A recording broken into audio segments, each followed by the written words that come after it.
The women I know that play complaining that the new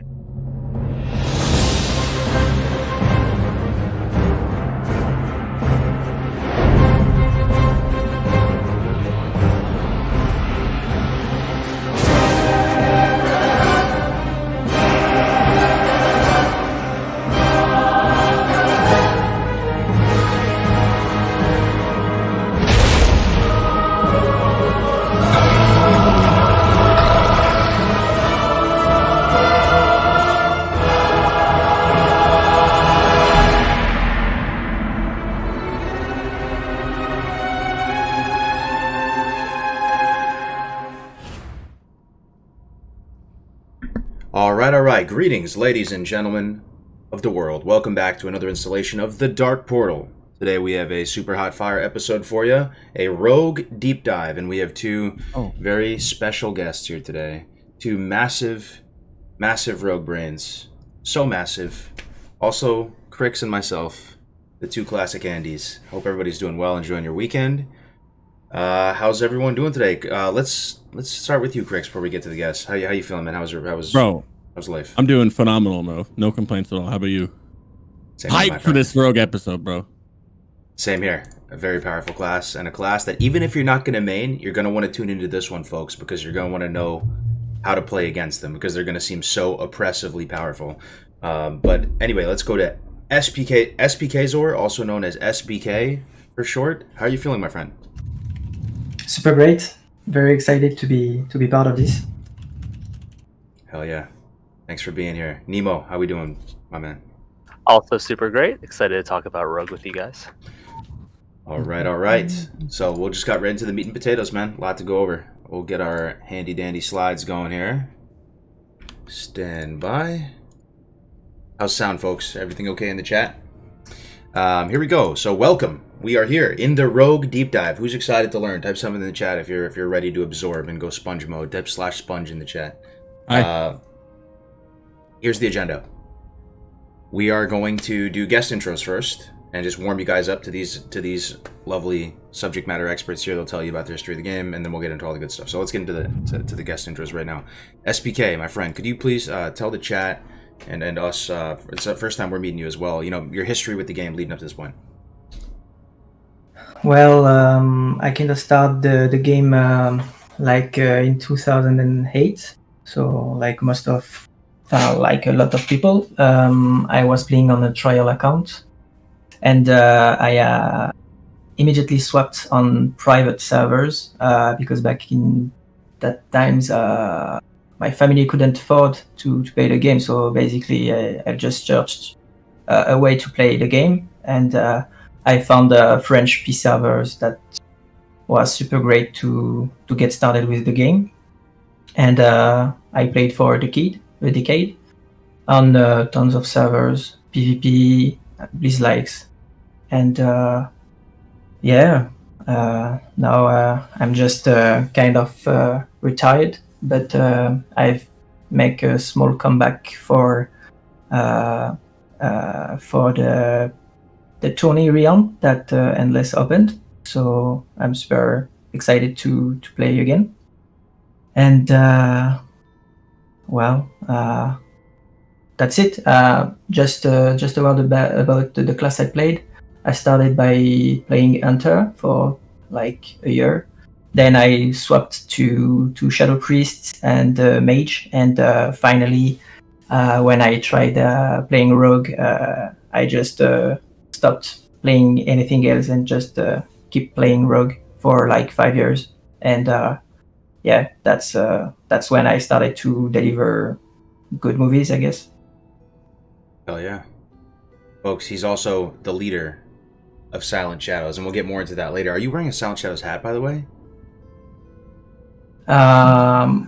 That Silent Shadows is the first website I'm creating, and I've a small crew to help me with most of the tasks, which are like technical. And Silent Shadows is a super project, and I hope people will enjoy it. We'll talk more about it later, guys. He's selling himself short. He's a very humble dude. He is a amazing rogue player. I dueled him on Henhouse, got absolutely washed, and I feel super confident against rogues as an SL Warlock. But if you fight the right rogue, you lose. Like every time they find a way. But yeah, any Silent Shadows members out there, 300 plus strong growing rogue community. Show some love for SBK here. Anyway, let's keep going here. So what attracts you to the rogue class? And then on top of that, what's your least favorite and most favorite aspect about them? Or biggest strength and biggest weakness that you see in the rogue class? Well, like I said, when I first started to play rogue, I discovered like a class which had everything. Like you have an answer for every situation. You have an answer for every abilities from your opponent, and that's what I liked the most. I mean, except AoE, I think, and healing, of course. You have everything. You can interrupt. You can play defensive, offensive. You have top damage. I mean, for me, this is the best class to play on TBC for sure, and that's why I'm kind of sad. I discovered this class super late because I started playing rogue like around I'd say 6 years ago. So the game was I mean, most of people were that I admired back then weren't playing, so I'm kind of sad for this aspect. But yeah, rogue for me is the best class, and that's why I kept playing it until now. Gotcha. So yeah, for me the biggest strength is that it can reply to every situation. You can really and that's what made me play rogue this way. You can really choose to play just by adapting to what your opponent is doing. That's something that is super powerful as a rogue. You just wait what the opponent will do. You always have an answer to counter it, and that's the best, I guess. Okay, gotcha, man. That makes sense. AoE and healing, definitely not in the rogue's arsenal, but other than that, pretty much they got... But even for AoE, I mean, beside Arena, you can use some super sapper charge. You mean the engineering bomb? Like, it's an AoE, and when you are doing battlegrounds or stuff like that, it's super enjoyable to use this kind of tool. And I'm sure classic people will just love this aspect of TBC Rogue as well. Last thing, we're going to get into all the, we're going to get into the meat and potatoes of the rogue class soon, but at this stage, if you could give one tip for maybe classic rogues moving into TBC, is there anything that comes to mind? You're just going to get stronger, guys. Don't worry. Right. That's kind of that's it. It's like the game is even better when you play on TBC because you have cloak, you have shadow step, you have super cool abilities that will really improve your experience as a rogue. Shiv, I mean, Shiv is a paradise for player. I mean, you just crit on demand. You apply a poison on demand. It's like the best. For me, I'd say I'm not sure if Shiv is the best abilities for a rogue, but for me, it's kind of the best, yeah. And I think that's one of the things that rogues might sleep on, right? Going into TBC, they may think Shiv is underwhelming, but it's so powerful, like you said. It's amazing. Yeah. Okay, thank you so much for sharing that. Nemo, you're up, my friend. Nemo, history with the game, right. If you could be so kind, my friend. History with the game. Well, I started playing day one for Classic launch, and I was a huge noob. Basically played all the way up till Wrath, and then when Wrath finished, I pretty much quit. Up until then, I was fairly casual for like TBC and Vanilla, but then Wrath, I started PvPing a lot, racked up a couple rank 1 titles, etc. And then when Kata came out, I basically quit WoW for a bit until I started getting into private servers. I played mostly TBC and Wrath private servers. And then every single time I roll a TBC server, I always play a rogue. And then I end up getting tricked into raid leading somehow and then having my own guild. So basically just to like chase that Warglaive dream. So I've done like the rogue PvE progression quite a few times on different servers. Yeah, that's pretty much it. Mostly play rogue, paladin, and yeah. I love it, man. You're so sweaty. You've done the grind multiple times. Raid lead, got Warglaives, but you still have a super friendly voice, man. I like it. You know, usually they don't go hand in hand. You know, usually the sweatiest, you know, don't sound like you, man. That's really cool, man. Thank you. So yeah, what about the same questions with SBK for you, man? Like what made you fall in love with the rogue? What do you think your favorite aspect, least favorite aspect would be? All right. So one of my favorite aspects of rogue is just how fun the rotation is, I guess, compared to other classes. Like I feel BM Hunter is just one button. Warlock, you spam Shadow Bolt. Mage, you just spam like. Well, Mage is kind of fun in Arcane, but it's mostly like one button class. Rogue, you have like 3 or 4 buttons. Not that much different, but still pretty good. There's just a lot of tools you could do to survive. You have Cloak of Shadows, obviously. You can make some plays with evasion if like the tank dies every once in a while. You'll look like a hero, but 99% of the time you'll just end up dying and the raid will still wipe. But yeah, it's just really fun overall. I think they power spike fairly early on and then power spike again endgame, and endgame is when the gear gets the most fun anyways, so you're kind of playing for that giant payoff, especially with Warglaives out and everything else. Also, I'm mostly talking about the PvE aspect, but PvP, they're by far the most fun class in my opinion. I think they're the strongest one in TBC. You can just do so much, whether it's like BGs or Arena. Your kit's just so huge. Mm-hmm. No, well stated for sure. I mean, I think there's a lot of doomers or people that have a very dismal outlook on rogue PvE. I'd kind of put myself in that boat. I do agree with you. Like, they're the strongest class in PvP. I went into this TBC PvP meta like with not knowing what to expect, and I kept hearing Druid is the most powerful class, and I thought like, oh yeah, Druid is the S tier class. Rogues are just blowing me away about how powerful they are in PvP. But I'm really curious your thoughts. I think a lot of people would be curious your thoughts. Is like, is it already doesn't seem as bad as people think, because you said it's kind of an interactive rotation. But yeah, we'll talk about it more in a second here. Crix, what are your thoughts on rogues, my man? Give it to me straight. You're a big pumper. You're a warlock. Like, do you even want them in your raid? Like, do you like rogues? So I don't want to shit talk rogues, because on the PvE side, they don't need shit talk. They're ass, right? You don't see them on the meters. You literally don't. Until T6, you don't see them. It's like they're so far down in the meters. I love you, Nemo. You know this. They're so far down in the meters that you have to. I show like 15 out of the 25, right? They're healer, tank, rogue, fucking Fury Warrior or whatever, right? But then T6 comes and I mean, it's night and day. You just all of a sudden they're up there top, 6, 7, 8 pumping, and then now we're in Sunwell and Nemo's pumping his ass off with that glaive he got. So it's crazy. So I'm not gonna shit talk him. There's no. And PvP wise, I'm really not going to shit talk them, because I lose to them every time 24/7. It doesn't matter what class I'm playing. I could play something that counters a rogue and I'll get beat by a rogue. So I'm not going to shit talk them like I do every other class. Yeah. And the most burning question in everybody's minds, right? Is double Warglaive BIS forever in TBC, in PvE or PvP? PvP, yeah. No doubt. Yeah. I mean, PvP, it's like the heaven to get a chance to PvP with double Warglaive. It's like, wow, it's another game, like a new season 5 rogue. So, yeah. Yo, I'm surprised they didn't have them purchasable on Endless, right? Like for some massive amount of points or something. They're not even there, but yeah. Yeah, I've used Glaive only once. It was on a Russian server named this Death Side, I guess.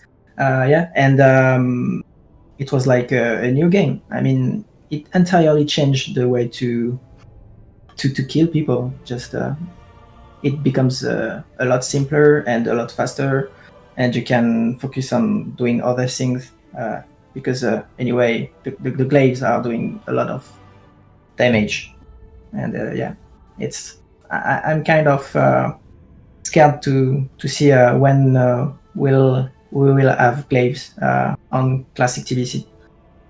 As a warlock, Because, I'm terrified of the thought of having glaives, right? Because some of you might forget the glaives have a set bonus that gives you like 47 million attack power versus demons. So if your demons aren't already squishy enough, you know, a rogue with glaives on your demon is get ready to use your Feldom. No hunter dies so easy anyway, let alone a rogue fucking it up. For sure. Imagine season 1 or 2 with glaives. I mean, the game is just completely different if they give us Black Temple super early on classic TBC. It will change a lot the PvP, because on private servers we never got this kind of progress. It's usually happens super late, like season 3, and it will change a lot the way to experience the PvP if they release Black Temple too early, I guess. I guess the rogues are hoping they do, right? So they can get a shot to use these glaives at an earlier stage of the season. So, but I personally don't, because I'm not PvEing, so I don't want to see other rogues with glaives. I just be jealous, you know. What about on the PvE side of things, Nemo? Are war glaives this forever, even just for their looks, or is there better weapons in them, you think? Yeah, they're BIS forever. The offhand being 1.4 speed. Speed is by far the most important stat for your offhand. Just because you want like the fast offhand, so you could get more energy procs with your combat potency. Light swings are just huge for rogues. And then obviously the set bonus is amazing. It's 2.8 speed main hand too, so your sinister strikes are going to hit a lot harder as well. The set bonus is basically catered towards Sunwell Plateau, as well as a lot of Black Temple fights, as well as like the DST kind of set or proc it has as well. It's better than DST. It's a 450 haste rating for 10 seconds. Wow. Now, please tell me the rogues actually get it. They don't give them to the warriors, or do they give it to the warriors first? Yeah, you don't generally give it to the warriors at all, because like they have threat issues, and then warriors in TBC, if people are min-maxing, are most likely going to be annihilator bots, where they were annihilators a lot of the times. But yeah, just generally they're like pretty threat capped in TBC, so you don't give them to warriors. And then rogues are just so easy to gear up too, because they have very little competition on loot in the later tiers, and they just power spike really hard. Wow, that's insane. You said rogues are easy to gear up? That's crazy. I would think that they would be like the hardest. What about because they can't get raid slots? So you're saying maybe if they get the raid slot, it's easy to gear up. Sorry, Greg, I didn't mean to cut you off. Oh, you're fine. Go ahead. Oh, I meant like in tier 6, they're really easy to gear up. Like because Vank tokens are really non-competitive. You barely bring any druids, mages, or rogues to the raid, so there's like 3 or 4 people on your token generally, and like most of the time rogues are going to benefit by far the most from the tier tokens in T6, so you just feed them first T6 tokens for everything. Damn. Yo, Crix, you got some good guests, bro. This is going to be a good episode already. I love it, baby. That's why I said so. I know. I got a question for Doggy, though, or for Nemo, I mean. Do rogues have a high skill cap in PvE, and is the rotation static, or do you have something like a spell priority, like a casting priority?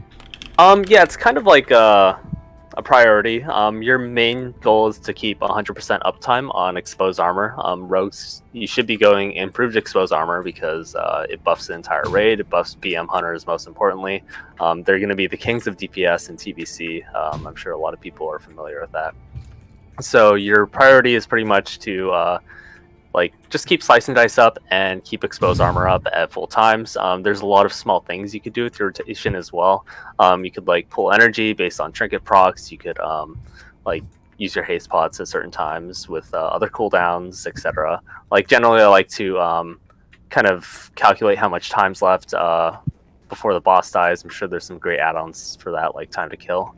And then you could be like, okay, I have 1 more Blade Flurry. I'm going to wait until I get like double Mongoose procs, and then maybe like my Shard of Contempt procs, and then I'm going to pop my Haste Potion and Blade Flurry with that.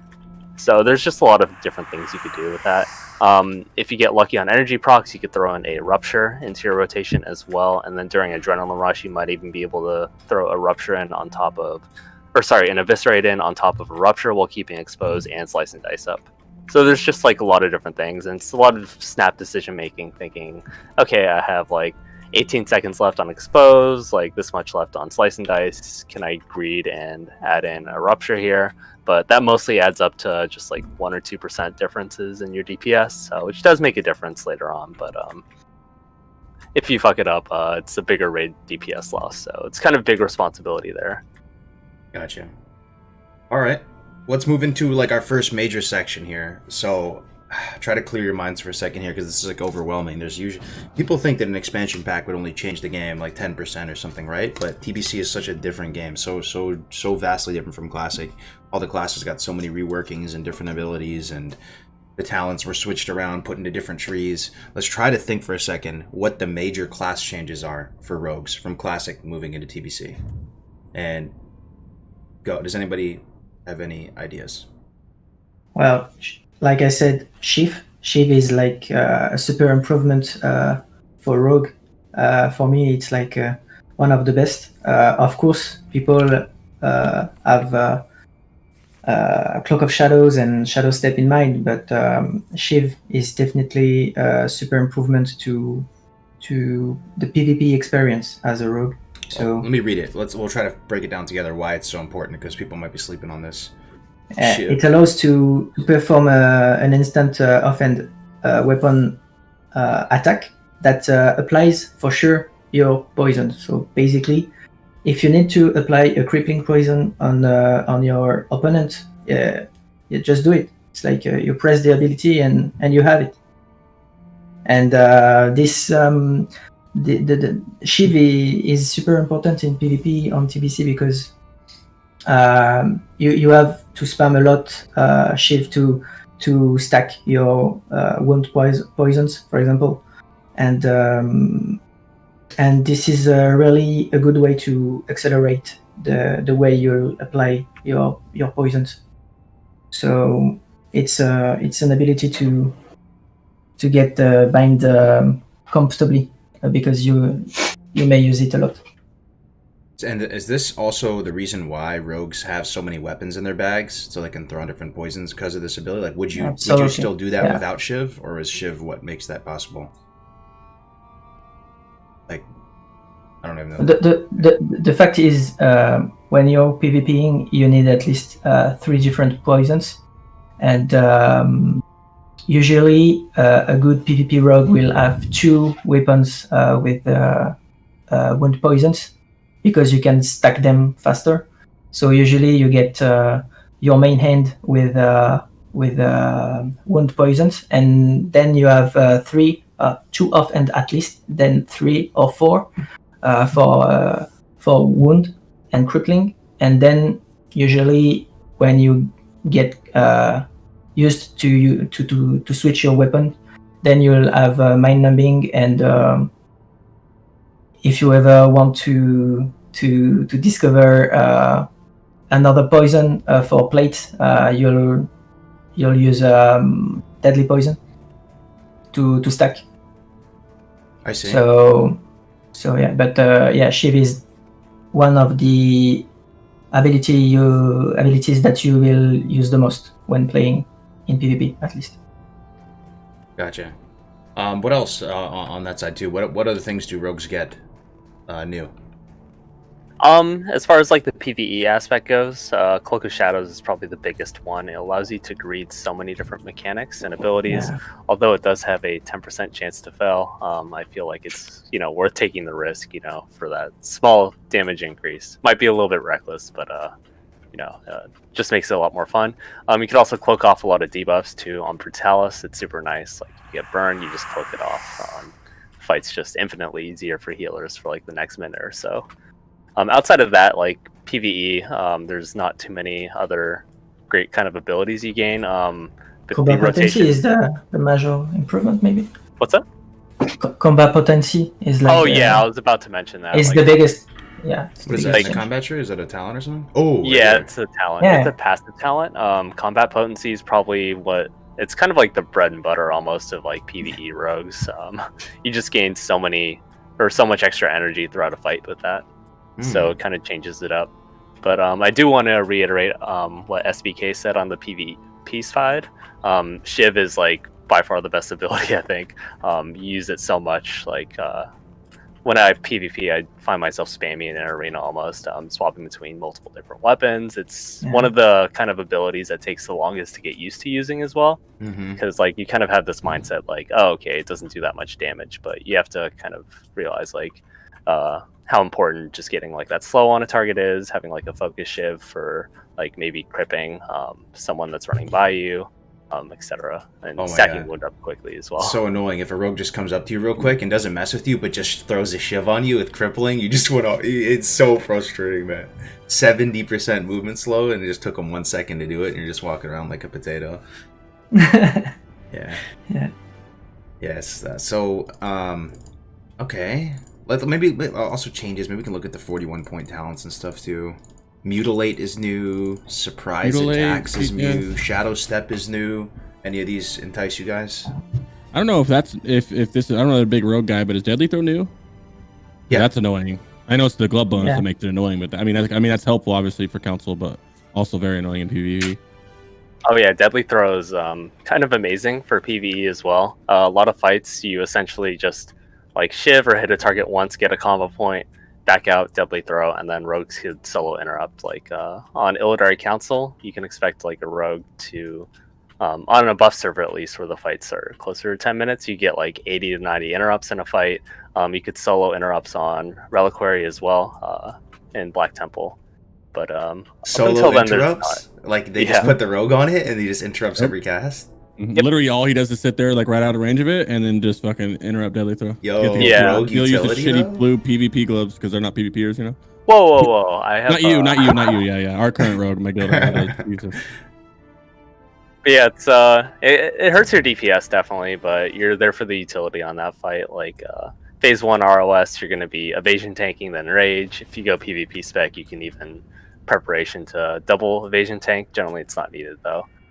Phase 2, you essentially just get a combo point, a kick, and then go back out, wait for the next cast, Deadly Throw, and then just Deadly Throw again, wait for kick to come up, and kind of repeat. It's usually like 2 to 3 deadlies and then a kick, or yeah. It's cool to hear that these things that I thought were exclusively PvP tools are actually good in PvE, kind of. You know, like I would have never thought you use that in PvE. And same with using cloaked and bypass mechanics. That's really nice. So it seems like rogues get a lot of stuff looking through all the talents. The one talent that looks kind of lazy, maybe there's something cool about it, is surprise attacks. Do you even get this, or I mean, is it? Yeah, you get it. It's definitely worth it. It's definitely like a super lazy 41-point talent. Yeah. A lot of classes get like fun ones, like Shadow Step's probably the most fun ability you get as a rogue. Oh yeah. But yeah, surprise attacks. It's great, but it's not like, I don't know, it's just underwhelming. Yeah. How good is Shadow Step for like a classic rogue going into TBC? Is this going to change their life? I won't play classic rogue because it doesn't have Shadow Step. Whenever when I resub to classic, that's how bad it was. I feel playing TBC going to classic. Yeah. That's so kind of a reason I didn't want to play on classic as well. I mean, you lose so much things when going to classic after playing for such a long time on TBC. This is something I couldn't do to go on classic, to be honest. And yeah, Shadow Step allows so much things for PvP. Like you can pair it with like CCs like sap, kick, even chip shot. You can use it to reach someone. You can use it to play defensively, like for example Shadow Step on the totem, then you go out of the line of sight of your opponent. This kind of little things that you can do with Shadow Step is super cool, like juking when someone is jumping from the bridge, then you go back to the bridge and he just jumped and he's outplayed, you know. Rogue is the flashiest class to watch too, man. And the 1v1s, all the little tricks you can do.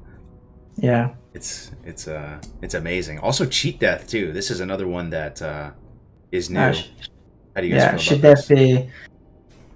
Cheat death is changed the game. Sometimes you just win because of cheat death, you know. So it allows to recover sometimes from an obvious loss, and then shit death, and you can come back and maybe get some extra healing, or it allows sometimes to get 1 or 2 seconds that will allow to use your kidney shot, for example, on your enemy, or these kind of things. Shit death is a huge improvement to rogue life, I'd say. So for those of you who are unfamiliar with this talent, like basically on the attack that would have been the lethal blow to the rogue, they don't die. And instead, they get reduced to 10% of their maximum health. And then they basically survive for the next 3 seconds. Or they take 90% less damage, but they pretty much are going to survive for the next 3 seconds. So they can... 3 seconds of uptime on a rogue feels like forever in a day sometimes. That might be the worst thing they had. That might be the most annoying thing, actually, is cheat death. Because you'll think you have him, I'm getting this rogue, he's going to die, he's going to die, he's going to die. Oh. I can't find them. Cool. Some other interesting ones too that are kind of smaller, but I think this is good quality of life for rogues in general. Isn't sap doesn't take you out of stealth now, just base? Oh yeah. Yeah, that's true. Yeah. Good call. Huge, man. Like just for rogues running dungeons and shit, like being able to feel more useful. And you have also an increased range to sap if you compare it to classic. It's like if you take the there is talent for that, which is dirty tricks, I'd say, and it allows you to be a bit more far from your opponent to use your sap, and this is also a super improvement. Oh, that's why you'll be able to sap me in a hellfire, huh? Now we know. Exactly. It's really fun. Fucking know Kargoz. Wait, where is it though? It's in sub, or I think it's subtlety. Oh, sub. Here it is. Yesterday, me and Kargoz were doing twos, and we're both trying to figure out how we're getting sapped through fucking hellfires and rain of fires every time. And now we know. Bastards. Well, that's nasty. Yeah. Like, you guys don't even need rogues. I feel like they have so much in their toolkit in PvP. It's unfair. They don't need them. They don't need all these tools. You could take right here dirty tricks away or deadly throw away, and they're still going to be like the best. Is there any point to Hellfire and shit versus a rogue if they can sap you outside of the range of it, SPK? I didn't understand the question. Can you repeat? Is there any reason to Hellfire or Rain of Fire then as a Warlock? Are you doing it for morale at that point if you're able to just sap them outside of the radius of it? Yes, it's like it's hard to explain, but I think there is also something related to the latency, the ticking of the AoE, and you play on it, and with your movement speed, you try to just get in the range and then fastly go out. And I personally play a lot on latency as well, so it's hard to explain, but you're just you're sometimes able to move back before the sap is gone. When you press it, it's hard to explain, but it allows to get a little yard, an extra yard, I'd say, to do your abilities, and that's how you can juke. For example, the Trinket Nova from Mage, you know. There are usually a lot of mage are using trinket on sap to get you out of stealth, and this is how I personally juke most of mage by playing this latency on my sap. Gotcha. Very interesting. How about last thing, 41-point talent? There could be some other stuff too, and feel free if you can think of any other new changes. But Mutilate, maybe you can tell the people about Mutilate. Is it any good? When are you using this, if at all? Yeah, you're using it in Wrath of the Lich King when everyone plays the Assassination. But, outside of that, it's pretty much a meme spec. Can be fun, but it's not going to do as much damage. It's going to be a lot weaker in PvP as well. Oh, so in PvE and PvP, you're saying it's kind of weaker, just generally speaking. Yeah, my buddy Navik, I was talking back in the day. He said he hit Vlad with Mutilate Rogue, you know, like during real TBC, but the meta probably wasn't as good back then. Yeah, do you think there's any place for Mutilate? I think a really good player can probably still make it work in PvP. Yeah. It's probably going to be majorly disadvantaged versus a real PvP spec. Maybe we can try to understand why. Why are you at so much of a disadvantage, and is there any positives, negatives? Yeah, I'd say this is the lack of mobility, you know, and when you have Shadow Step, you clearly see the difference when you don't play with it. It's like the lack of mobility. Even if you take improved sprint in your spec, at some point you just take crippling and you're done. I mean, another rogue can just kite you forever when you play Mutilate, and it's super annoying. And there are not so much matchups that you can play when playing Mutilate. The spec is super cool, but you need gear, you need PvE gear to have fun, because you want to deal super strong damage. And this is something that retains me from playing Mutilate, is the lack of mobility mostly. Does it do more damage, at least, than sub? Of course, the damage as Mutilate are super great, but it's different way to play. I personally never really played Mutilate because I wasn't super interested by the spec, because I don't do PvE, and I prefer to play. When I play a spec, I prefer to play it with at least some optimization, and to enjoy Mutilate, I think you really need to have some PvE gear, I'd say, first. And I played Shadow Priest with a Mutilate, and it was super enjoyable because the strategies are quite different. And just like when you face Warrior Druid, you can just you just have your rogue doing damage on Warrior, and it's like hell of damage. Like it's super fun to see druids struggling to get their warriors alive.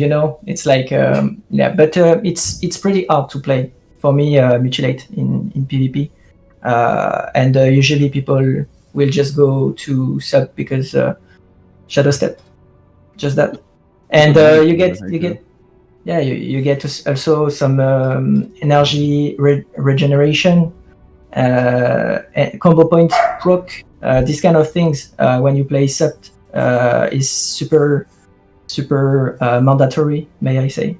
So that's why usually people are playing Shadow Step. Gotcha.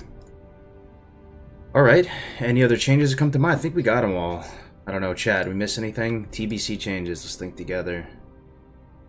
Playstyle, we cheat that. Surprising. There are small change, like the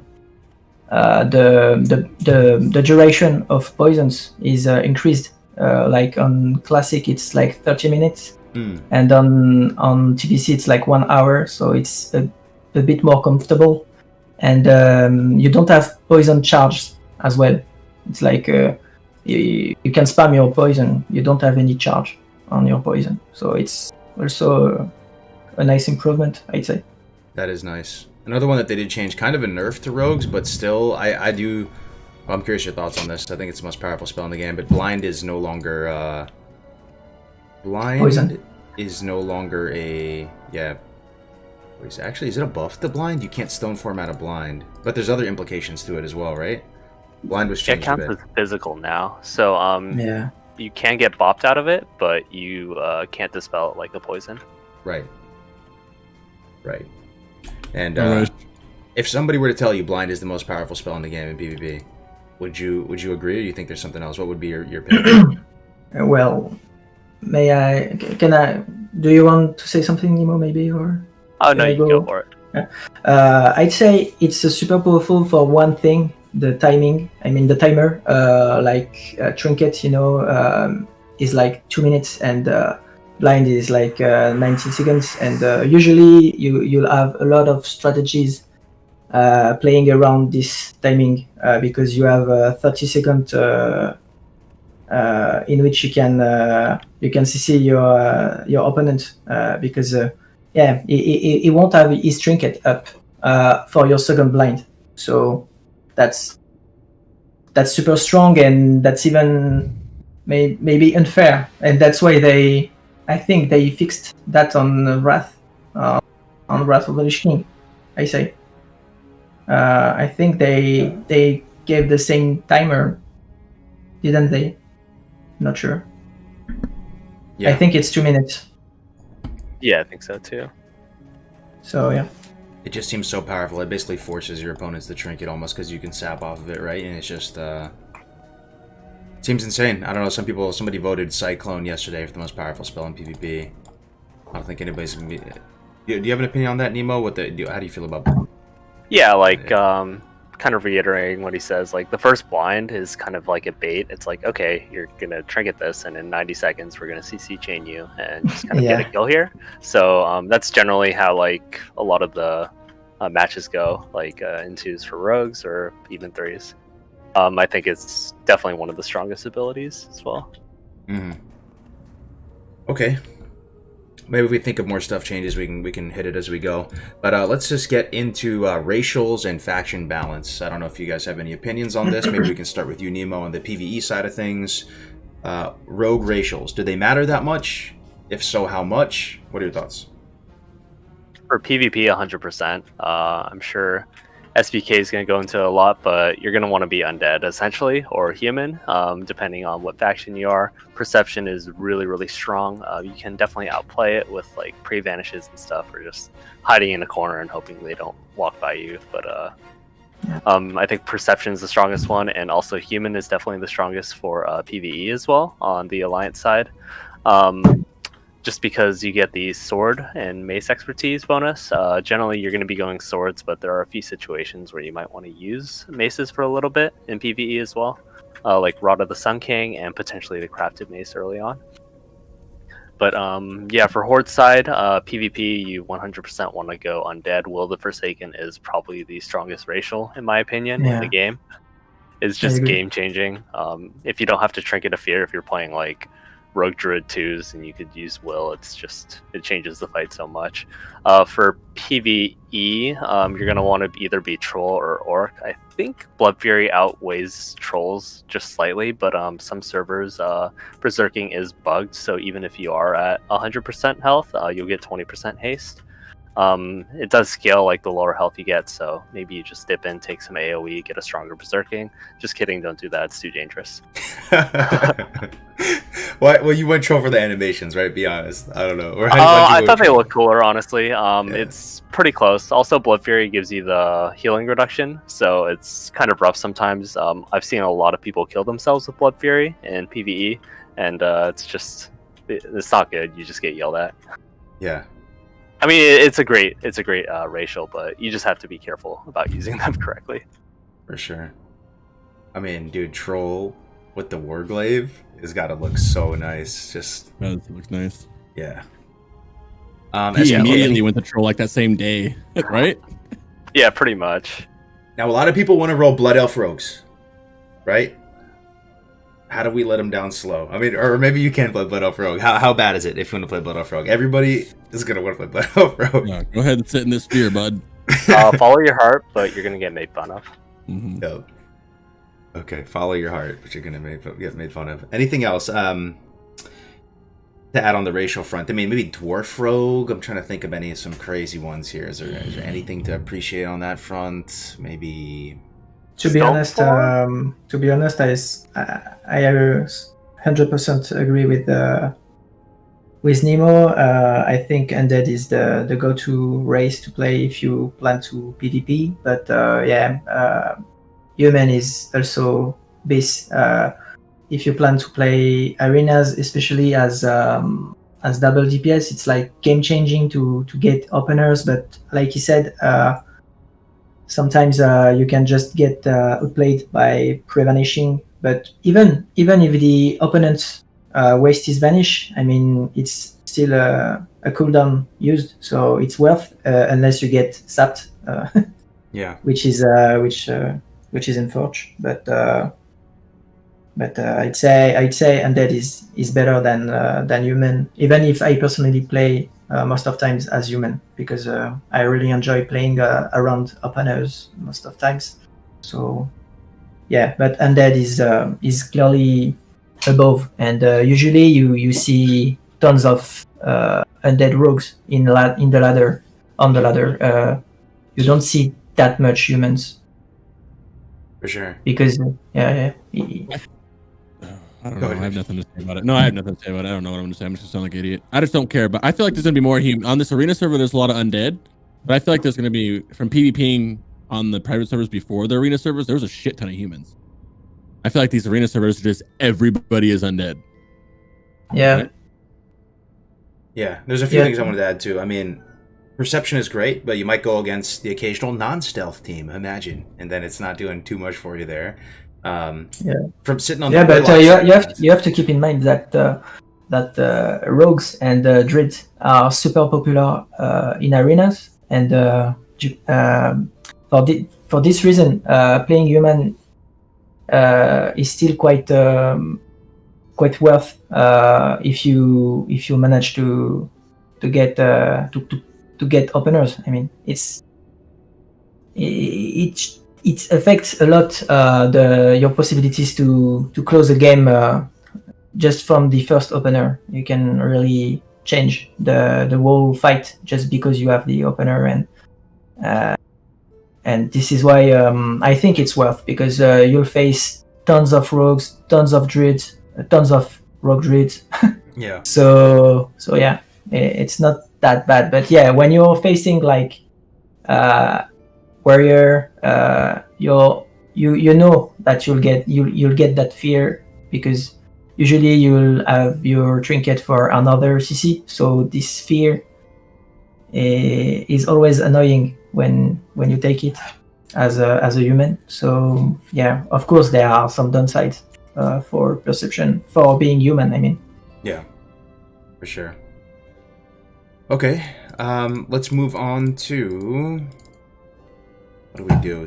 We kind of talked about the specializations already. Maybe let's talk about... Let's get in there, man. PvE, Nemo. Like, what's it like PvEing as a rogue? It's fresh TBC right now. How bad is it? How bad is your quality of life? Is it fun PvEing as a rogue? Is it bad as they say? Will you never be invited to a dungeon group ever? If you had to navigate the TBC landscape as a single target Andy, a PvE rogue with allegedly not much utility, how bad is it looking? Or maybe it's not so bad. You got to make friends with prop paladins for dungeons. Essentially, you have to be the only rogue in a guild. They're only going to want to bring one rogue for all the earlier tiers. A lot of these guilds are going to want to do like speed kills, probably speed runs, optimizing for that. So they're only going to bring probably one rogue max. It is pretty rough early on. Like it's basically going to be rogues just saying looking for group Black Morass nonstop, like in global chat or whatever, once TBC comes out and everyone's trying to get dungeon farm. Trinket, baby. Yeah, they are pretty shitty in dungeons, not gonna lie. Every once in a while when you get Blade Flurry, you pop off, but outside of that, other classes are gonna be much more useful. And as far as finding raid spots go, it's gonna be tough as well. You're gonna have to basically already have it solidified in advance, or kind of have to lead your own raid in PvE. There's going to be plenty of guilds, though, so as long as you're better than the other rogue, you could probably beat them out as well. But it is pretty rough early on. You can bring two rogues in T6, though, which is kind of nice. So one of them can just expose, and the other can do a little bit more damage with, like, Rupture and stuff. Can you pay to win it all with rogues, in the sense of, like, could you, if you have enough bankroll saved up, like, buy BOEs and shit on the auction house to get yourself in a serviceable position, or is there not too much you can buy? There's a lot you can buy for Priebus. Like, I think the Fell Leather is really strong. You could get Legacy brand just through Fell Armaments, or you could buy Blink Strike. It's kind of up to you there. Farming, like, the dungeon items aren't too difficult. Like, overall, like, you'll eventually find groups for that, or worst case scenario, you just make your own groups. People still join them. So, like, a lot of the best rogue gear is actually Karazhan, badge gear, and kind of like BOE stuff up until in like the first couple of tiers. Like, you're generally wearing the same set. Like going into Black Temple, I still had the badge necklace that had the same stats as the first boss from Karazhan. I had a Karazhan cloak, Karazhan boots. It's basically just a lot of the first tier stuff that kind of goes on to endgame rogue. It just doesn't get replaced. So, like, it's not too hard to gear up and get a good level, but you're gonna essentially sit in that gear and get almost no upgrades in tier 5. There's only a few items that rogues generally get there, and hold out till tier 6 essentially. I see. Now, even taking a few steps back too, like it might be so tough to find a dungeon group to go with. Like, would you like if it's TBC Classic right now, are you gonna go live in dungeons and grind up, or are you gonna go do your thing out in the open world? Do you think you can quest pretty efficiently? And then once you get the 70, like what's your plan going into TBC? Like, are you working on specific reps to get certain items too? Maybe you have one thing in mind, or Yeah, 100%. Let's see. So essentially, you're going to be doing a lot of the quests. I could name some specific items if you're ready. hell yeah, So make a slide for it. Yep. yeah. There's basically like 2 rings that you really want to get right when you hit 70. Like, I like to rush Aldor Exalted and get Vindicator's brand for my main hand, as that will last until you get a PvP main hand, or if you swap and get a what's it called? Like maybe Talon of Ashara later on, but it's a really strong main hand. Oh yeah, Spike Blade also exists too. And then there's also a lot of quests too. 2 big rings are Kalon's Signet, as well as I think there's it's like Slayer's Mark of Redemption from Shadow Moon Valley and Netherstorm. They both have like the same exact stats. I believe it's 15 agility, 50 attack power, and 10 hit rating. So it's essentially all offensive stats. These are quest rewards, the Signet and Slayer's Mark Redemption. Yeah, and then they are really close to like the Karazhan rings that you'll be using for a long time. You could basically just use them. They will be your Priebus rings for sure. Okay. And Rush Aldor Exalted. Vindicator's been. I put them both into our group chat if you want to show them. Oh, sorry, it's a Kalon Signet. That's a little bit. Yeah, K-A. I think there's 2 A's in it, but there is. Yeah. Oh, it's Kaylans. Okay, there we go. Kalon's. Gotcha. So that answers that question though. So you go Aldor, and I think is that a general rule of thumb? Melee Aldor and casters Scryer, right? Something like that. Scryer for a trinket with hit on it. That's pretty much the only reason we all go Scryers. Yeah, like that's the only reason we do. I think the enchant slightly outweighs for Aldor, like for melee, the 30 attack power and 10 crit over I think 20 attack power, 15 crit or something. Yeah, that's it. Yeah, so you'll definitely want to do it. It's just a little bit better in that sense. Also, the starting weapon is really nice. Outside of that, there's a lot of other like quests you could do. There's a Nagrin quest for I think Earth and Mark of Raising. It's a really strong necklace you could go before like dungeons or raids. There's also let's see. There's like Cloak of the Craft, which is a BOE world drop, and then you get fell other stuff, and that's basically it for like gearing up rogues. So essentially, you do that, and then you rush Aldor Reputation. Just kind of reiterating over what to do. And then I think the next reputations you rush, I'm trying to think. Oh, you definitely want to get Cenarian. So you can get for the glyphs? Yeah, the Helm enchant is really, really strong. Everybody has to do that, right? So you're going to be living in Steam Vaults and shit. Yeah, and it's worth it to get Revered for everything, just for keys for heroics. The earlier you start, the better. You're going to want to start racking up those badges. And rush essentially the badge reward neck and the trinket Bloodlust Brooch. Bloodlust Brooch could last you till end game in PvP, and PvE it should last you a very long time as well. The badge trinket, that's one of the most remembered items of all of TBC right there. What is it, like 40 badges or something, right? Yeah, 41 I think 41 something. Yeah. It's funny you say this. I don't know if it's the case for all the classes, but I remember when Navic hit 70 on his rogue in TBC, he started doing all these quests, and he was, he was getting all this stuff. So does rogue benefit a lot from the quest gear out in the world, more so than other classes, maybe? Is this yeah, I think so. Okay. A lot of their quest rewards are just really strong and comparable to like Kara gear or raid gear. Gotcha. You want to speak on the professions that you need, and like leatherworking, primal strike, anything that you'd say you need as a rogue early game?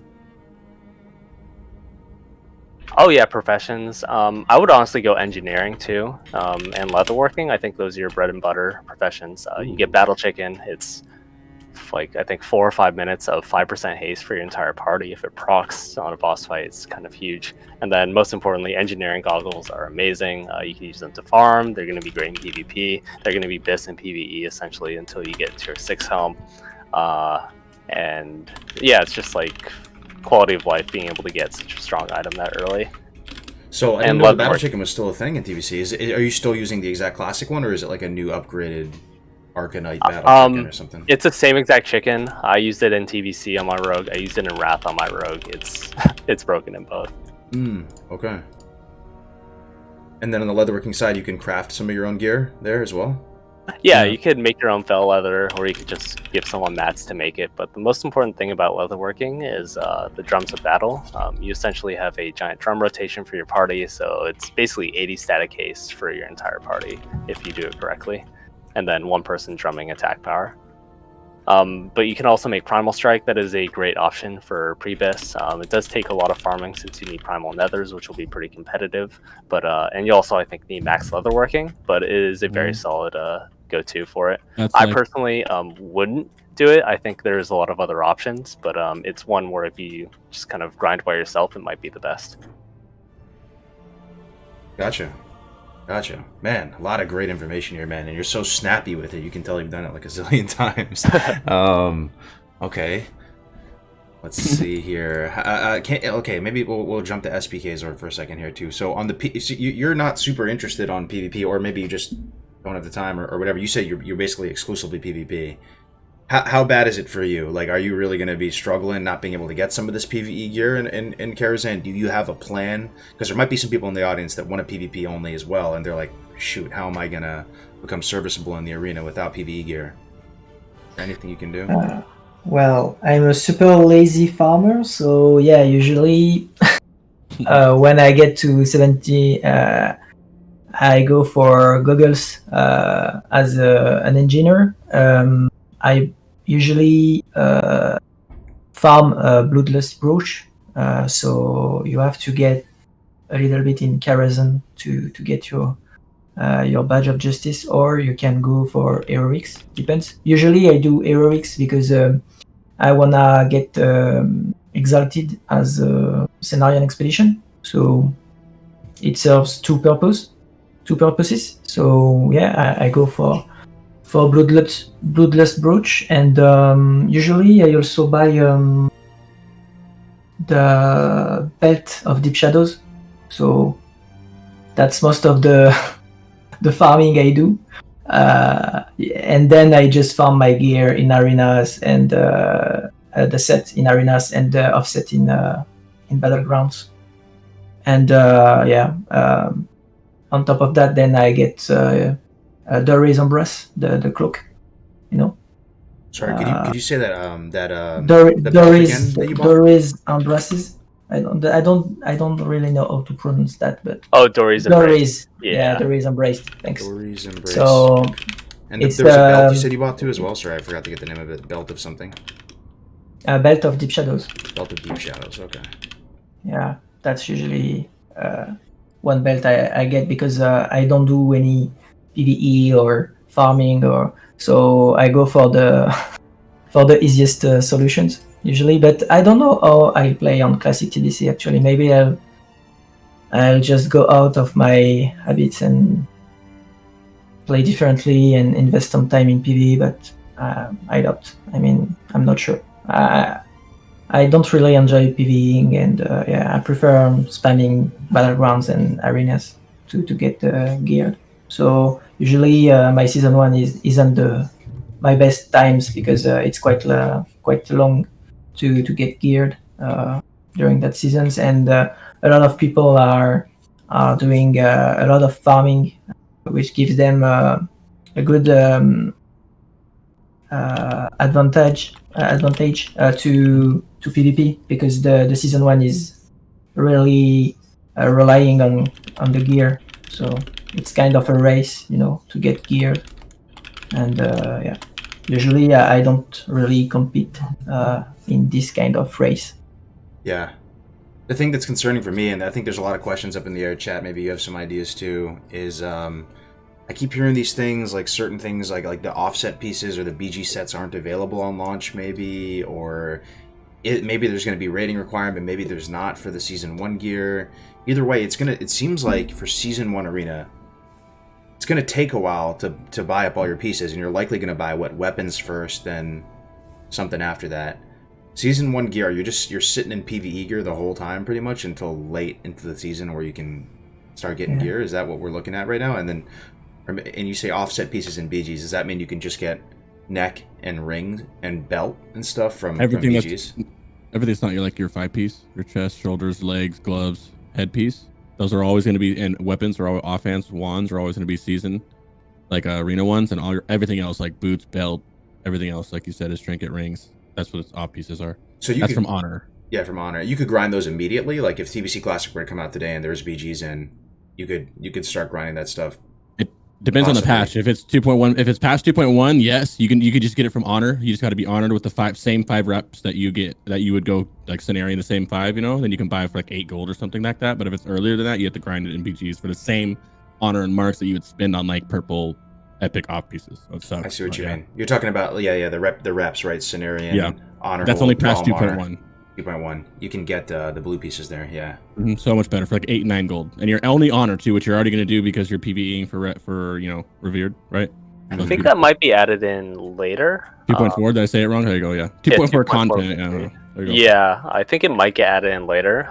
It is big quality of life kind of upgrade that a lot of private servers do. They'll say, hey, if you just get honored, we could get blue PvP gear. So stepping into season 1 will be painful, but who knows what Blizzard will do. So okay, I'm trying to just put it in a clean list. You could get your blue PvP gear from the reputations if they're in the game. Would be one of the priorities. Bloodlust brooch. I'm talking just season 1 here. Bloodlust brooch. Maybe some BOEs on the auction house as well, like it's in that belt.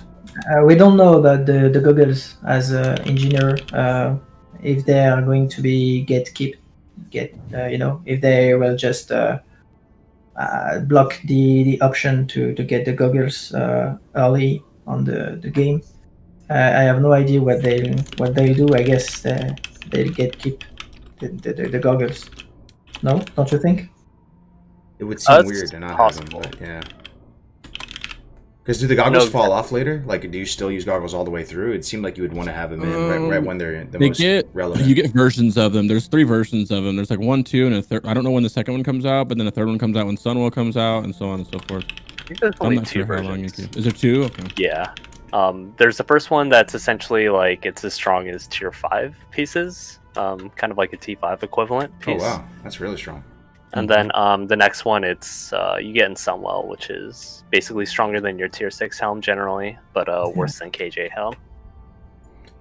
And enchants on weapons and stuff, you're not gonna be able to get Mongoose right away, right? You're just using the classic one, right, for a little bit. Crusader. Yeah, Crusader. I think Crusader falls off pretty hard. At higher levels, you get less strength proc on it as well. You essentially just want to save up for Mongoose for your weapons. You won't be replacing your main hand all that much anyways, and your offhand, like in both PvP and PvE. So actually PvP might be different. It depends how sweaty you want to get. If you want to Mongoose all 3 or 4 of your offhands that you shift. Mm-hmm. What about once you start getting arena points, SBK? Like, what is your thought process on what gear you buy and in what order? The gloves first, because you want this interrupt on your deadly throw. Even before weapon? That's insane. Okay. For deadly throw, you need if you want an interrupt with deadly throw, you need to get the gloves, the PvP gloves. So that's a priority for me. Okay. Then I'd say it depends on the level you're playing, because there are people that are able to insta get to 2.2, 2.3, and they can just focus on getting a lot of points, which allows them to pick weapons first or this kind of things. It depends. You don't need any rating to unlock season 1 gear, by the way. Okay. So you can really pick what you want. I'd say weapons are super important. So I usually don't have so many plans for season 1, because that's not the season I prefer playing, because I'm just PvPing, and when you're not doing PvE, it's kind of hard to get good gear during the season 1. I'd say, but yeah, weapons are are important besides gloves for the interrupt. So gloves, then both weapons, then maybe it doesn't matter so much past that. You just get whatever you want. Shoulders, if you can get them first and fill them in. Or Yeah, what do you think, Nemo?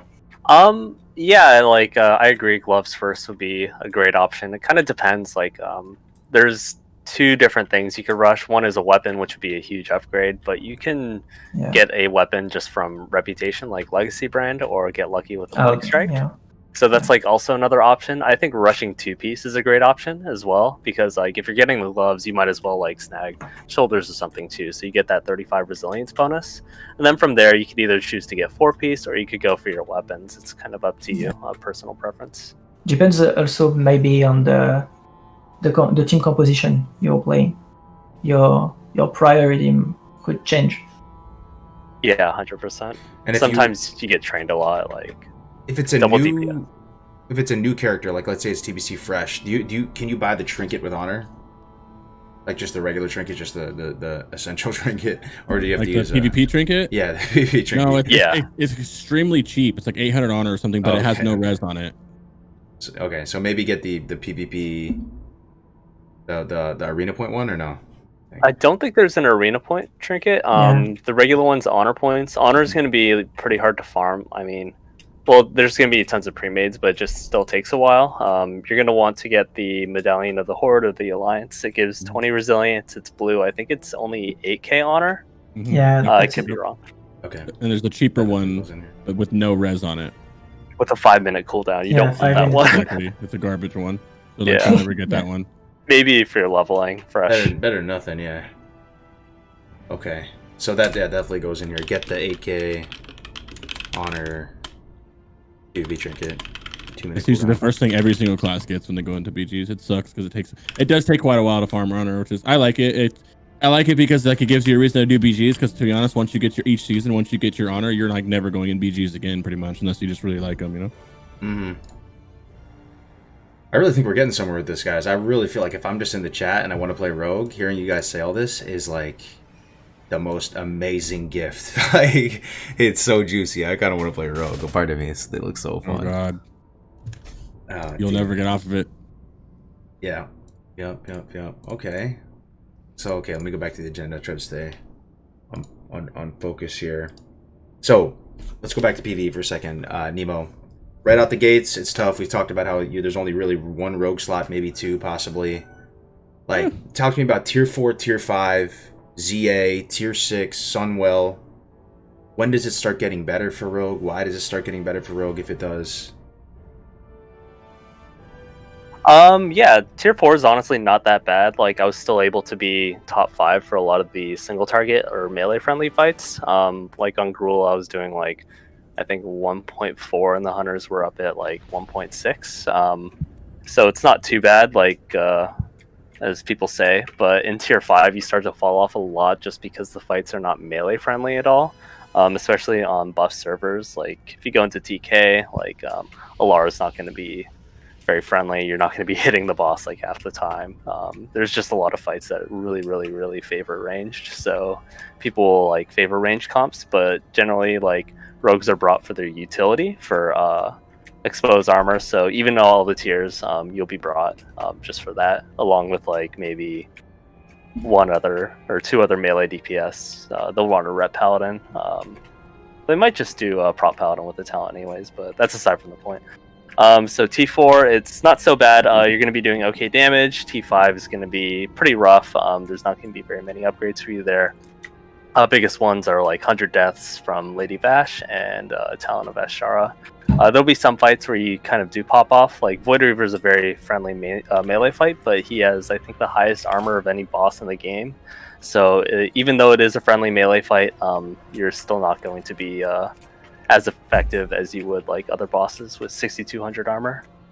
T6 and ZA is where it gets a lot better. ZA, there's a lot of great pieces. Berserker's Call's like BIS PvP trinket. It's not super great in PvE unless you could like trinket swap, then you could probably make some good use out of it with like Vanish. And and the ring from the ZA chest is amazing. Well, that's good news, right? That with Abyss PvP trinket are really, really good, is attainable in ZA, because that's a puggable type of thing that you don't necessarily need a guild for and stuff, right? That seems like good news for like maybe SPK if he's not raiding and stuff. I think early on, a lot of the people are going to struggle with ZA just to get like 3 chest timers, but I don't think it's going to be super difficult. Like here on Endless, it's not super difficult to get pugs to do 3 or even 4 chests. So you could probably find one to get the ring. Also, the badge ring is quite strong as well. It's, I think, the same exact stats, but that comes out for Sunwell. Reiterating on that, once Sunwell gear comes out and the Sunwell badge vendor's out, there are a bunch of amazing pieces that you could get, and they are a lot of badges, so you'll kind of want to make sure you have them stockpiled. I go over them, like Trousers of the Squire's Retainer are amazing. They're better than T6 legs. You use them as an off piece until you get the Sunwell legs, I think from Felmist. Another great option if you don't have Belt of 100 Deaths is it's the badge belt. I forget the name exactly, but I think that one's 60 badges. It's basically Deep Shadow with better stats. And the chest is also really strong too. It'll last you until tier 6 chest. So, also I guess the crossbow from the badge vendor as well is amazing. It's slightly better than the Sunwell throwing weapons. So if you want to be truly sweaty later on, you'll save an extra 150 badges for that. So overall, you'll need a lot of badges once the Sunwell gear comes out. Gotcha. So tier 4 not so bad. Maybe tier 5 feels pretty bad. You said a couple things that resonated, like you don't get much gear in tier 5. Seems like kind of an underwhelming tier. Then tier 6 things start getting better. You always hear it's as a result of haste and armor pen and stuff. Are those like the most important stats for rogues that really turns them on, or? Hit is by far the most important stat for PvE as a rogue. Like you want to go all the way up to white cap where your like offhand swings don't miss. So you're going to be going depending on if you have a Draenei in your party, you're going to go for a 300 hit. If you don't have a Draenei, you're going to go for 316 hit. And this is assuming you bring a Moonkin to the raid. Moonkins are very important to have one, so be nice to your Boom Chicken on TBC launch. But yeah, hit's the most important. Then you just generally stack Agi. You pick up expertise if you could get it in any of the gear, but it is just so rare that you're honestly not going to be able to like itemize towards it, and you can't really bank on getting 100 deaths to drop from Lady Bash. Hopefully they give to rogues as well, because it's just such a strong belt. But yeah, expertise is technically like your strongest stat point for point as far as it goes, like for scaling. But hit is going to be your kind of go-to. Then you just go agility from there. Gotcha. And then just trying to finish off on the PvE things too. Do you have a spec, or like maybe we don't have to go through every talent point, but what spec do you rate as and why? And also, if you could give us just the real rough rotation, like generally speaking, going into an encounter as that raid, just so people can kind of like visualize what it might be like. Yeah. So spec, I think I linked one in the Discord call. If you wanted to pull that up, if not, then yeah, I can pull it up. Yep. I could just go for it. Good call. Just go for the combat swords one. I think the first one I linked. First one, got you. Okay, coming right now. And this will be the cookie cutter spec. And there's also a couple points you could change around too, just based on personal preferences. Okay. Alright, pulling it up right now. Combat swords. Here it is. Okay. Here for you guys. See that? Yeah. Okay, sweet. So essentially, like, you're going to do all the kind of no-brainer ones, like improve Sinister Strike, Lightning Reflexes, and improve Gouge as kind of personal preferences. There are times where you're going to have to, like, evasion tank, or you might get aggro, so maybe Lightning Reflexes saves you there. Improve Gouge is nice, like, just if you're in dungeons, you get aggro, you gouge it, and walk away. It's an extra 1.5 seconds, so it's up to you. Other points that you could swap around are Endurance, which reduces the cooldown of your sprint and evasion by 45 seconds, and improves Sprint. I think improved Sprint 2-2 is a must, but a lot of people don't pick it up. It just breaks movement and parrying effects, so you have an extra break for it. You can use Vanish, you could use Sprint, and generally you could use Cloak to break movement and parry effects. So if you get rooted or something, there's a lot of boss fights that do slows and stuff. You could either pop Sprint, Vanish, or Cloak then. It's just another option. Okay. Outside of that, you just go for the offensive talents like Blade Flurry, Sword Specialization, Aggression, etc. These ones are kind of very cookie cutter and they're not going to change much. The Assassination tree is where it gets pretty important for rogues, I think. You go into Malice, Ruthlessness, Murder. That's very basic, very normal. And then Improved Exposed Armor. I think this is a must for rogues to have. This is what actually gives you utility. It's over 5 stacks under armor. I think it's 475 bonus armor penetration for your entire raid. And this is just really strong for basically all physical DPS, especially BM hunters.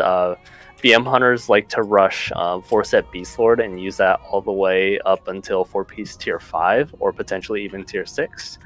Armor penetration just scales the more and more like you get. So these classes that have like built-in armor pen, like kind of BM hunters into their 4-set, are just going to benefit even more, especially on lower armor bosses. Yeah, this is putting a smile on my face, man. People say that rogues have 0 utility in a raid. This seems like maybe on par with that Arms Warrior thing, you know, the that little fist buff you get.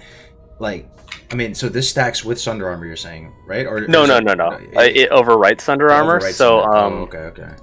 Essentially, you want to keep as close to 100% uptime as possible on this. If you drop it for like a few seconds, it's going to be a pretty big raid DPS loss. So, you essentially want to focus on expose uptime over like your own personal DPS at this point. So it is probably better than Sunder Armor, you're saying, but like maybe like the I forgot the name of the warrior ability. Somebody in the chat's gonna know that's a standalone thing. Or no, the Arms Warrior buff. I'm just trying to compare like the utility of like an Arms Warrior versus a rogue in the raid, because they have the 4% increased physical damage buff thing that they bring from talents. Yeah, the 4% buff is really nice. I'm not sure which one overall does more. I'd like to say the Improved Expose is slightly better, but both are definitely quite strong. Okay. Well, it's good to know they have some utility. So this is probably your biggest contribution to the raid, this thing as a rogue, then. Expose. That's nice. That's nice. And your interruptibility, of course. You probably have the most interrupts out of anybody in the game, probably, if you have the deadly throw. Yeah, it's rogues or elemental shamans are generally the big interrupters. Ellie shamans can do it on, I think, a 6-second cooldown. Yeah. And then they're even more utility than rogues, so a lot of times they'll just stick Ellies on interrupts and let the rogues DPS. And then what does a rotation look like? You're just walking up to a patchwork style, paper doll type thing? How are you gonna do it?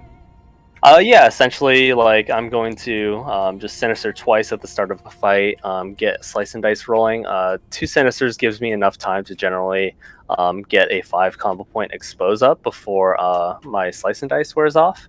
And then you're essentially just blowing all of your cooldowns at the start with your Trinket procs. Hopefully you get some Mongoose procs as well. Blow Haste Potion as well with that. And then essentially from there, it's just balancing, keeping up Slice and Dice, keeping up Expose, 5 combo point. You obviously want to prioritize the Expose over everything else, and don't let Slice and Dice drop. And then if you can fit it in to your rotation, you could get some Ruptures in. But essentially from there, I already said essentially. Anyways, like, you're just focusing on keeping up Slice and Dice and Expose the whole time. Gotcha. All right, and then Blade Fury on cooldown if there's couple targets. Yeah, you could kind of save your Blade Flurry to pad, like if ads are coming out and you want to be cheeky, you could save Blade Flurry for that. Generally, you want to save like your cooldowns so they overlap with procs and stuff.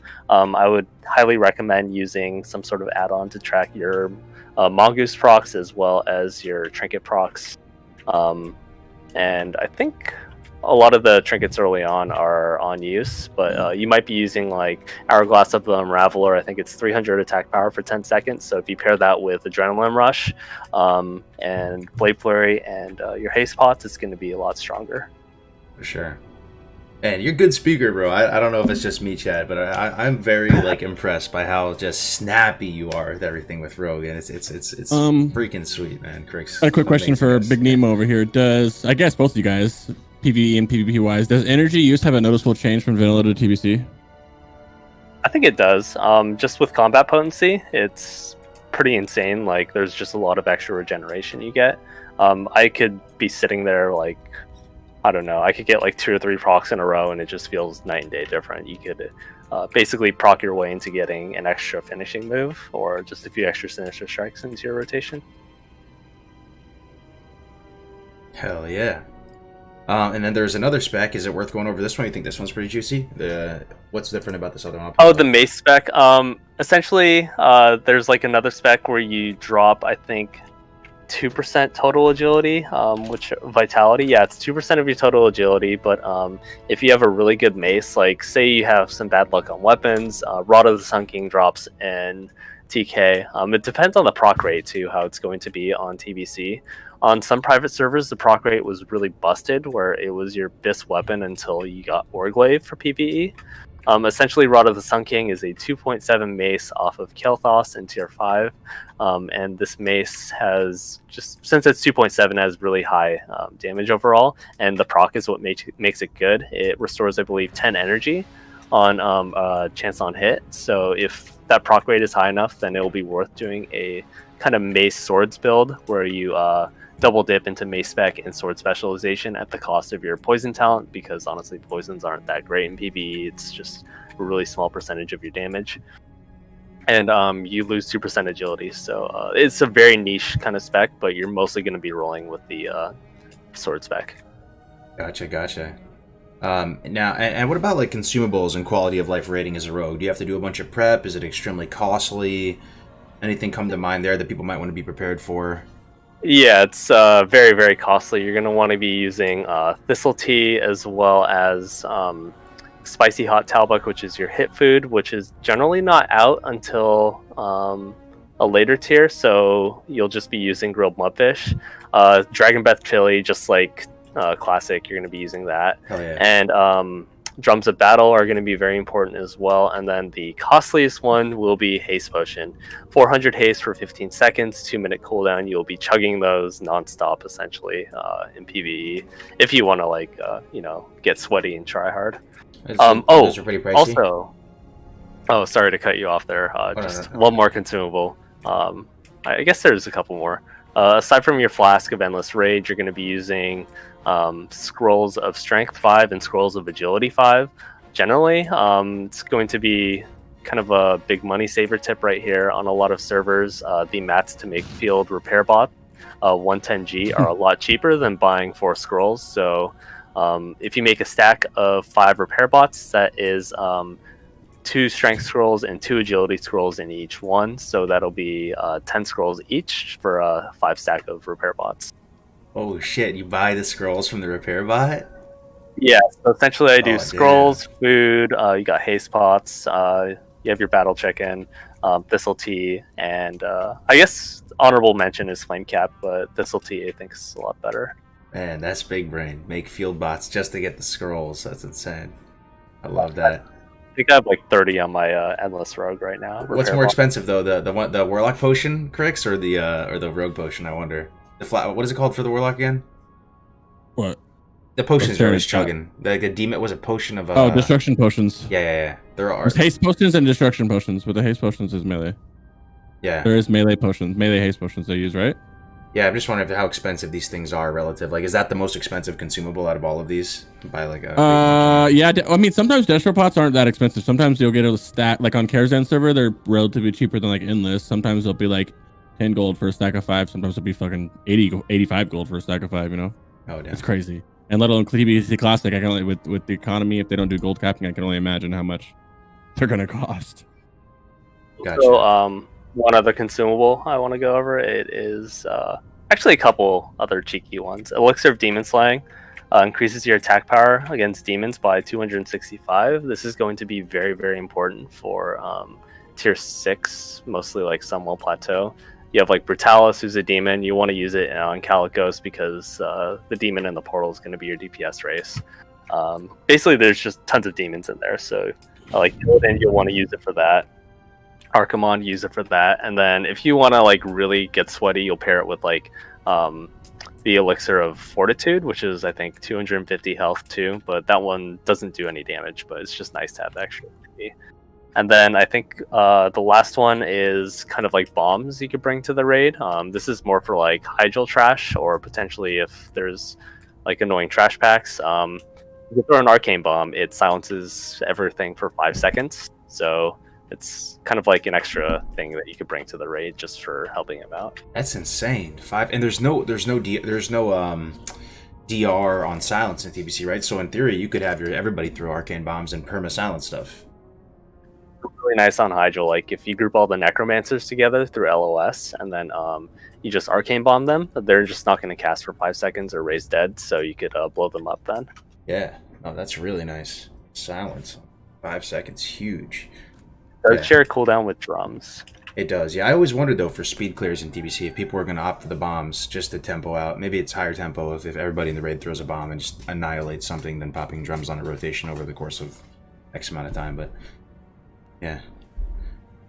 All right, man. I feel like there's so much. Let's if you have any more questions on the PvE side of things, guys, throw them in the chat. Let's move to PvP now. As far as we talked a bit about like gearing up for season 1, maybe we can talk about 2's comps, 3's comps, world PvP as a rogue, things like that. Really, I mean, the floor is yours, SBK. This guy is a legendary PvPer, the leader of the Silent Shadows community, which we'll shout out in a minute here too. What do you think about comps for a rogue? Well, there are tons of viable comps for rogue because this is the most, this is a class that goes well with every other class. Like you can obviously play it with Disc Priest or Resto Druid if you aim to play Irate. But you can also play tons of double DPS like Rogue Mage, Shadow Priest Rogue, Lock Rogue, Feral Rogue. I actually play Hunter Rogue and I enjoy it a lot. And if we talk about season 1, you can be sure that double DPS will be very strong on this season because the low resilience, the low HP, it will be really hard for healers to handle double DPS. So yeah, I personally play a lot of double DPS comps, mostly Rogue Mage and Shadow Priest Rogue, but I love every double DPS, and honestly for season 1, I'm quite convinced that playing Hunter Rogue will work. Rogue Mage will be super strong, even with Pump Pyro, it will work. So I mean, for season 1, there are a lot of choice, a lot of options. Then when you're going further in the expansion, some comps will be harder to play, and some will just disappear, and other will come. Like for example, Feral Rogue. It's mostly a comp that you'll see during season 3 and 4, but on the other hand, Pyro Mage is something that might disappear from Irate. So yeah, there are a lot of options because the rogue has a lot of options. You have defensive cooldown, a lot of ways to peel the enemy. You can handle every situations, like I was saying at the beginning. And when you're playing with a healer, you prefer to play with a disc or a Resto Druid because they have a big variety of healing.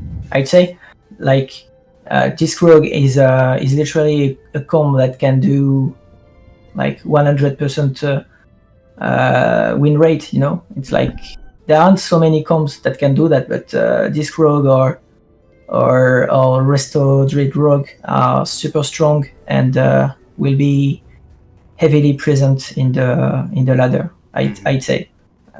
Based on what you said, it seems like Rogue is... You can basically... They're so strong in PvP, you can just partner them with anybody and like make it a serviceable team. Almost, yeah. If you have a good partner, I mean, you can play with a Destruction Lock, you could play with a Enhanced Shaman, you could play with almost everything. Of course, if you aim at playing for fun and having fun with a good partner, you can... You'll reach a limit. I don't say you'll go to climb the ladder and get rank 1 by playing Destruction and Rogue, but honestly, if the top rates are like 2.5, 6, or 7 with classic TBC, honestly, you can expect a lot of players to go 2.2 with a lot more variety than what we have on P servers, because we have small communities. There are a lot of people that plays this game for like a decade, so we don't have this much variety of team composition in the ladder. But on classic TBC, I'm quite sure that we'll have a lot more variety, and that's why I'm super hyped by classic TBC personally.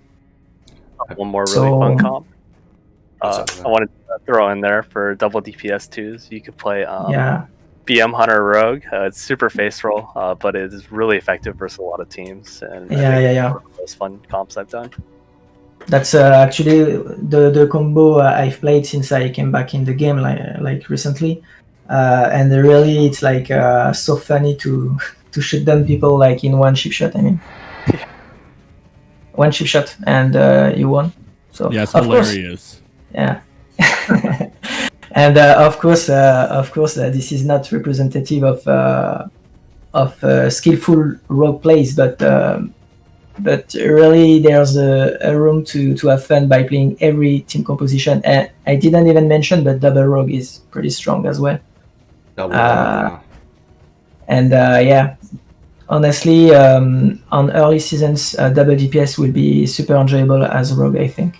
So, but then, for season 3, 4, there will be strong comps like Disc Rogue and Restored Rogue will be very, very good. Lock Rogue also is super strong. What do you think about the difficulty level of playing a rogues in PvP though? Would you say they're on the more difficult side? I'm not sure. Can you repeat the question? Or like the difficulty of rogues. Some people say that they're super hard in PvP to play and master. It's easy. It's easy to get started with the rogue, but it's super hard to master. Yeah, I'd say it's there are so many options when playing a rogue, and I mean there are tons of fancy moves to perform while playing. Can do stick vanish on stuff, but it's not what makes you a good rogue. I mean, it's easy to learn but hard to master. Yeah, like the best rogue aren't doing this much super fancy things. They just play simple, safely, and they play with a healer most of times. But it's quite hard to learn how to properly play rogue, I'd say. Yeah, because you have to manage poisons, positioning, to set up your pressure, to set up when you'll go for DPS and when you'll go for more defensive phase. So yeah, it's quite hard to master rogue. I'd say it's probably one of the most difficult class on the game, but it's fun, but it's also a class that how to say that it's easy to get started with, because you just apply poisons and stuns in battlegrounds and you can be insanely painful to your opponents, because you can play super simple and be super annoying as well, just because crippling, because wounds or mind numbing. I mean, poisons are super important for PvP, and I think you can really learn rogue even if you're completely new, you will enjoy it from the get-go. Yeah. Speaking of learning rogues, if you do want to learn rogues, guys, this guy has the TBC community. Any members of Silent Shadows in the chat? I know you guys are in stealth mode as rogues, but show some love if you're in it already. He has started the TBC rogue community for TBC, and we're gonna put some links to the Discord in it as we go here. If you want to join and talk rogues, learn rogues, that there's literally no better place on the planet Earth than there to join right now. Another thing, some general observations about like fighting against rogues. For me, when I play class, I do value like self-reliance and like being able to defend yourself in 1v1 and win duels. For some reason, that means something to me. And rogues are just at the tip of the spear when it comes to that. Like they can beat somebody 1v1 like with no cooldowns left. You know, they can somehow find a win condition as long as they have some way to slip away back into stealth. They can salvage a victory. They can do insane clutches out of nowhere, and fighting them 1v1, it seems like they're favored against literally every other class if they have full cooldowns. That classic feeling of owning people and like, you know, in a battleground or in world PvP is encapsulated perfectly in the rogue. You know, it's infuriating to play against them. They are so powerful. So if you're looking for that, like if you're looking to be that ganker or whatever, the class is clearly designed for PvP. For me, it's like the perfect class too. If you love PvP, you must play Rogue, because what you love the most when playing is to have options and to have an answer for every situation, and the Rogue just gives you that. So yeah, for me that's super amazing. But I'm probably influenced by my previous experiences. Like, I was playing Shadow Priest, and it was super limited, you know. So I couldn't really enjoy finishing arenas in 1v1, because most of the time you're out of mana, you have no CDs.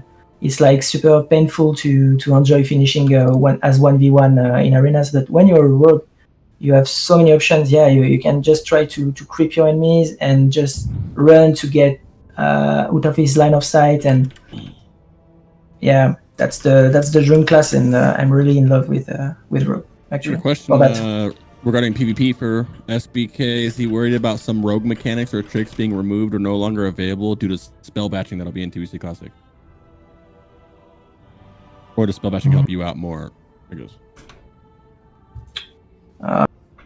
Any example for that? Because you know how Classic has spell batching.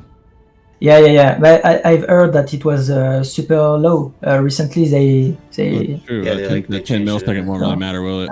It's like that won't be that much impactful. I think for arenas, if they keep it at the current. I don't know how much it was, but I've read an article about that recently, that it was super low, and it wasn't that much a problem for TBC if they go for this kind of spell batching. So no, I'm not worried at all. One thing that I was worried about is, you know how in Classic when you switch weapons, guys, you know how it costs you a global cooldown? Yeah. What if that's going to happen because on private server Classic, it wasn't like that. You could just swap the weapons instantly. So I wonder if that's going to be a thing for TBC Classic. If so, you're not going to be able to just instantly swap poisons. Though there's a way to deal with that, actually. It's like when you swap your weapon to apply a poison, it resets your cooldown, your global cooldown. So basically, if you spam swapping your weapon right after shiving, for example, your cooldown won't be that much long. It won't be like 2 global cooldowns. You just have to be fast at weapon swapping. You know, when you're just done applying your crippling, then you go back to your wound of end, for example. And if you do that like really instantly, you will just reset your global cooldowns, which is not even started, I'd say. So you can just you can play around that, and that's what I personally do. So I don't really feel that problem when playing. You just have to. It's a way to vision. I mean, when you're playing, you just have to be focused on your weapon swaps to make sure you won't suffer too much of this that global cooldown, because yeah, of course it's super annoying when you can't play for like almost 2 seconds because of that. Mm-hmm. Nice. I'm not sure I was clear because of course I'm not Well, it makes sense. English, but yeah. Yeah, no, it makes sense, man. So, I mean, so what is your like kind of official take on this too, from a Big Brain Rogue perspective? You do feel like you can win against every class 1v1, right? Like open world duels, that's just piece of cake. Well, not piece of cake, but right, like you are kind of favored, right? Is there any class in the game that could possibly give you trouble with full cooldowns?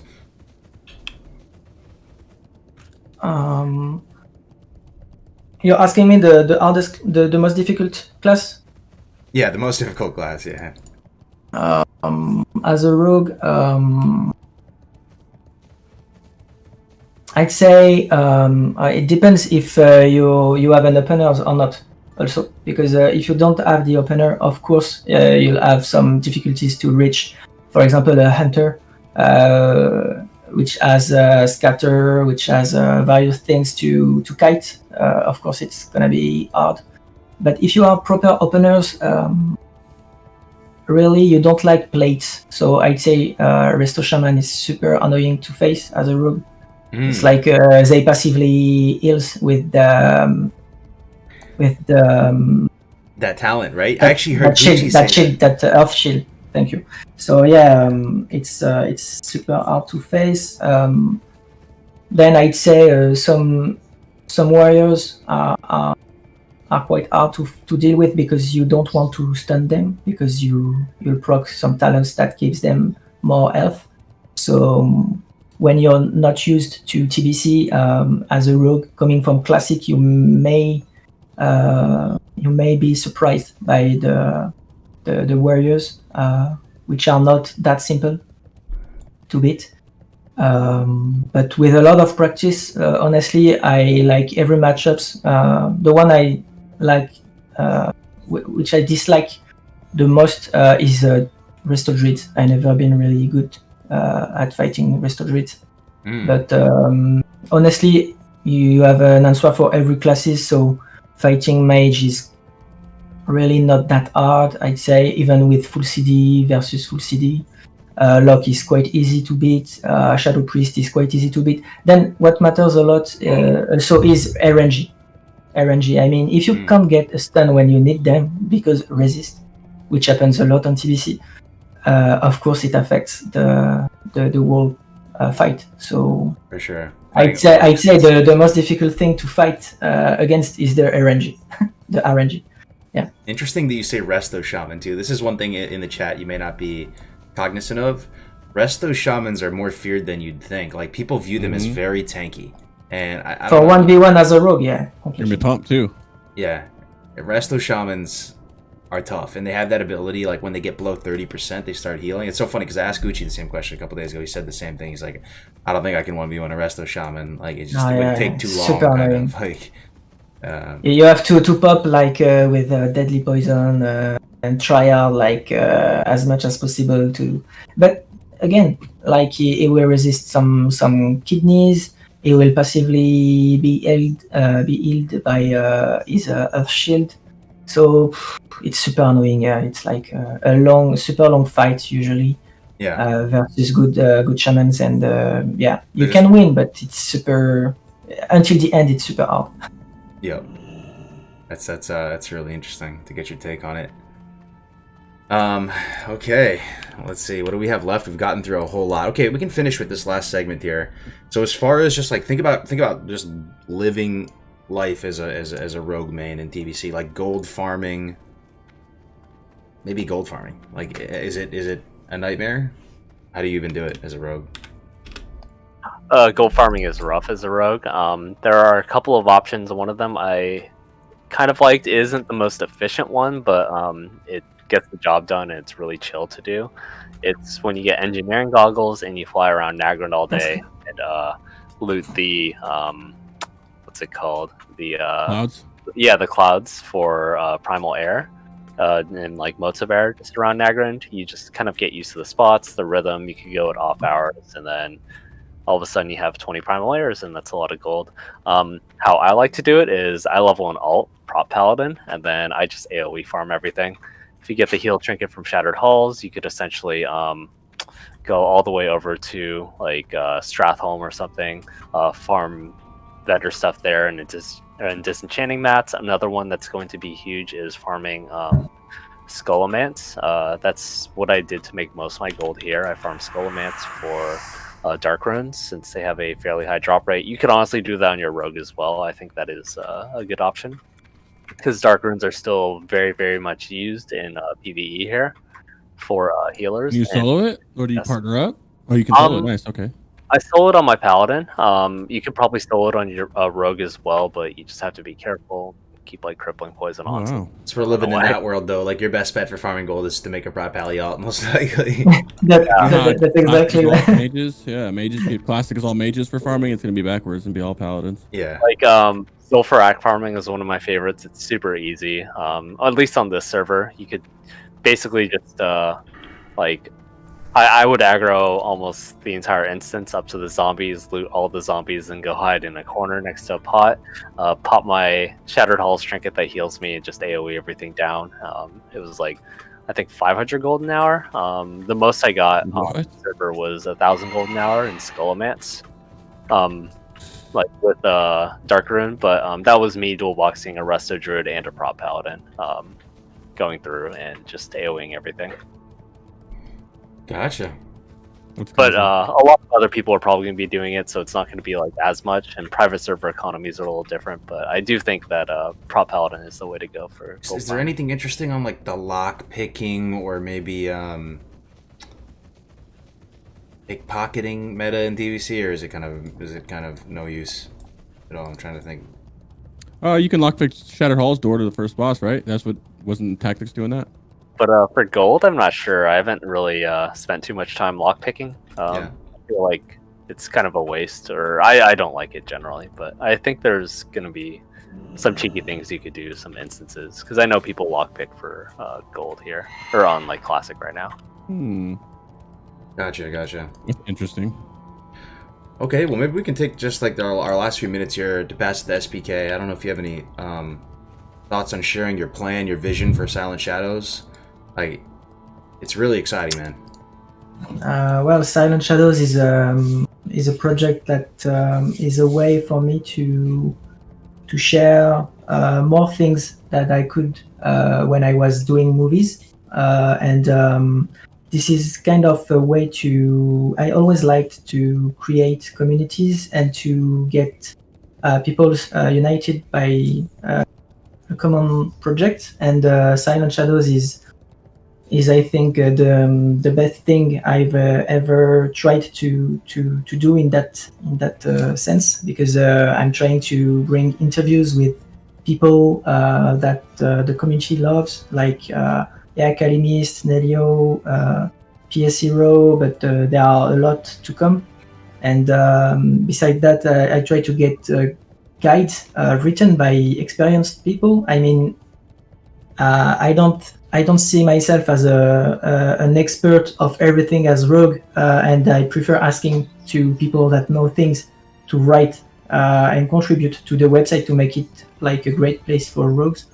And the whole thing is free. It's done on free time with just patience. And for me, it's probably the last thing I want to share before retiring from the game forever. I mean, and I'd just like to let this behind me, behind myself when I leave, because it would feel like my decade on the game wouldn't be wasted. You know, sometimes you play 10 games, 10 years for on the games, and you have a ton of knowledge, and you just leave the game, and this knowledge is lost. Yeah. And for me, it's like. I don't want to do that. I mean, for the list of knowledge I have, I just want to share it. And if we can get more things, I'm glad to take everyone to contribute on this website. And that's what we do. We have like 10 or 12 people that wrote stuff for the website, and there are more to come, hopefully. So yeah, this is a super community. I'm super proud of it, and I hope it will grow bigger for Classic TBC. I'm sure it will, man. It's really cool. It's kind Already of massive, bro. It's already huge.